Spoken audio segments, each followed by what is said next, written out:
Khai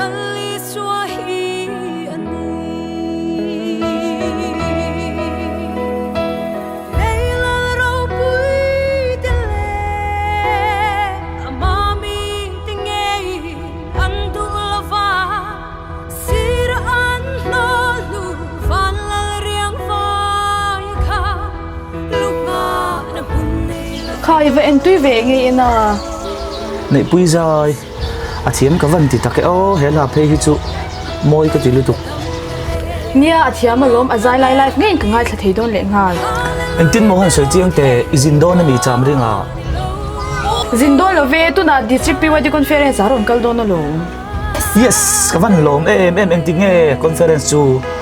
March ni something pasari tanga ni kwa hian khoi muna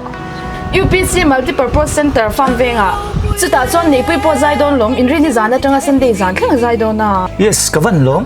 mà se nghe mà se conference kal turin kala in report silo atlai to nge